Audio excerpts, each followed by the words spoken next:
insane That in the is- membrane. As long as Magnus uses all his clock, there's no way to catch up. However, for pride, for a little bit of prize money, if you win these, by winning every section, you do get a little bit more cash, right? So Hikaru does have an opportunity to win more cash, but also more importantly, prove that he is the best bullet player, and that's important to him.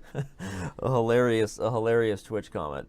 The next great Danny insult. That was just hilarious. He said he owed me his life because he was in a car crash in a coma. He heard me commentating and he woke up to turn it off. Love it. Hilarious. Ridiculous. Good stuff. Okay, so Hikaru Nakamura, you must know it's over at this point. I think he knows. Yeah. Obviously, you have to stick around. We now have the post-match interviews coming up with Magnus Carlsen and Hikaru Nakamura. We'll see what these two players think.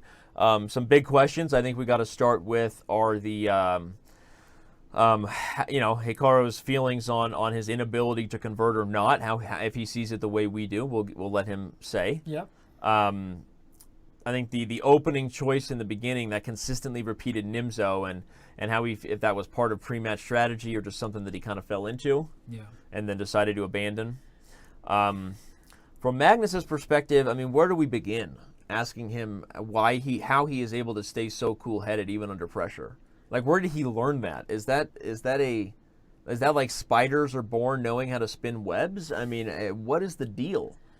Yeah, he just really is just cool, calm, and collected, always very confident, very talented. I mean, that goes without saying.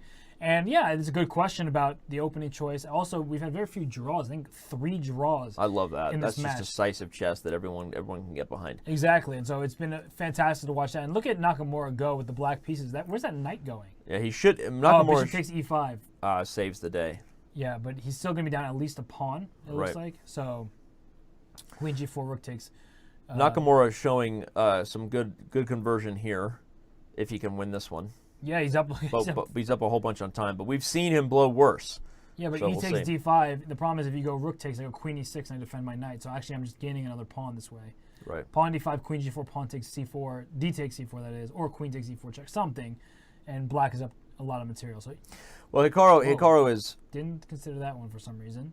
Oh, a little bit of an intermezzo there, right? So what now? That was a little bit of a surprise. Not really something we can blame Hikaru for blowing there. Just, again, resourceful defense by Magnus, but still under the gun. And black is still in a position where he should win this endgame, I think. What? Maybe not. Well, he'll go up a pawn, but is that pawn enough? Rook d2, yeah, king's coming in. Yeah. It's still strange to me, though. Hikaru is creating what? Why those pawns instead of advancing them more aggressively? I don't know. So now king f6 to g7. They go f6. He should even be able to walk in. Oh yeah. Yeah. I think he's just winning if he almost went too far with the pawn. I think it would have been easier if he had started with the king earlier. Now Magnus is creating a little bit of a much harder way to win.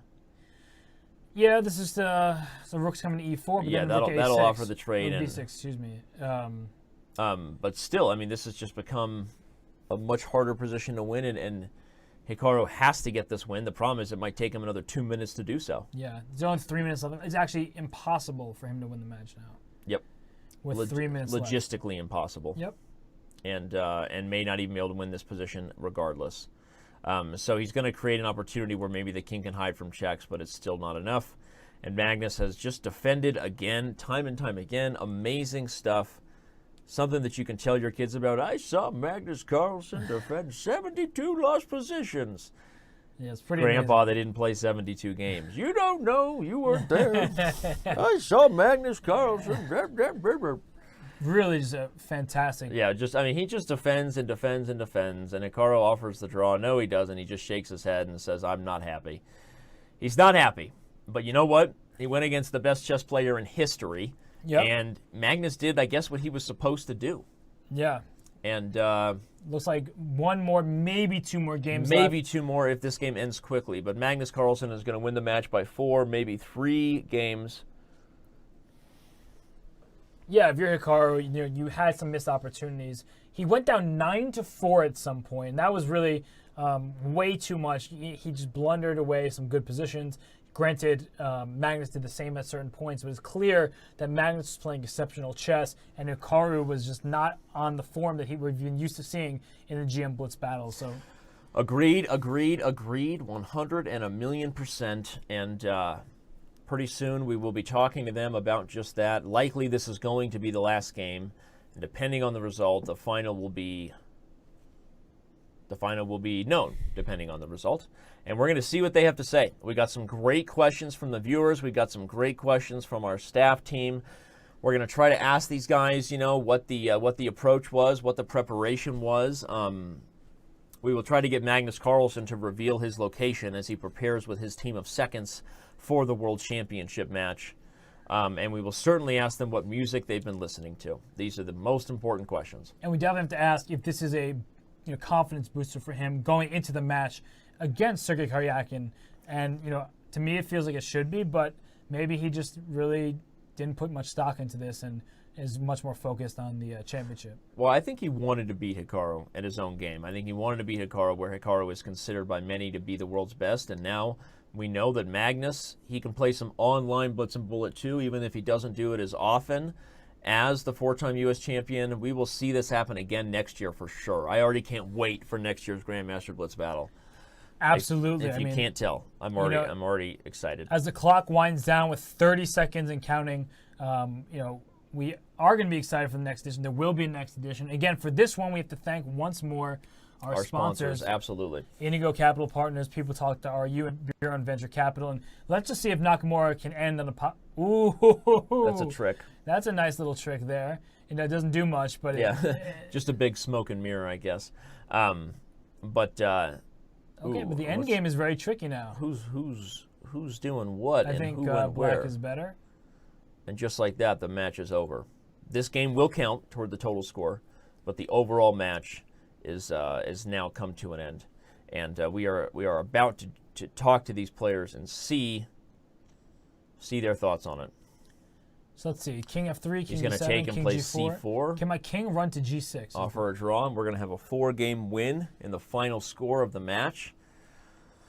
Nakamura does win the bullet portion, but not by nearly enough to make it close, and he's disappointed. He's disappointed for sure. And he's also losing.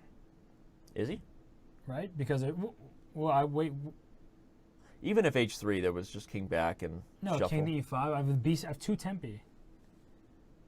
Right? I have H3. So I don't know. They're just messing around with us. Uh-oh. No, the king ain't going anywhere there.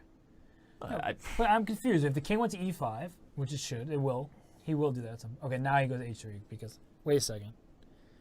What are you doing, Magnus? He's having fun. This is hilarious. Hikaru laughs to himself about it. What is he doing? Magnus smiles. I don't know what they're doing right now. What is he doing? They're treating everyone to more chess, right? This is free. Right. It's overtime. It's free. we've already. Hikaru is laughing about it too. It's just gonna. He moved the pawn. Notice that Magnus moved the pawn on move number 77, B6, which reset the 50 move rule, and everybody is happy to see more chess. It's hysterical. These guys in a dead draw. Now it's not possible to win. Maybe he'll just move his king over and go pawn to B5. He's gonna go B5. He did it. He went B5. The match is far from over. This is amazing. So Magnus just recognizes that there's no way. Yeah, but now it's officially a draw. Look how much time they have left. They have 57 seconds. All right, amazing. Well, that was amazing. That was fun. And we're gonna get the players back. That was phenomenal. Right now, and see what they both have to say. We will. Hikaru's gonna take a quick break, understandably so. We'll scoot over a little bit, give him a little more face time, and as soon as Magnus and Hikaru are here, let us know when you can hear us, Magnus, if you've joined us. Yeah, sure. Hikaru has stepped away, so I guess we're going to start with you. Congratulations, first of all, on a very, very well-played match. Obviously, you won, so you got to be happy about that. Obviously, it's the biggest match you'll play this year, right? I had to. So tell the fans the number one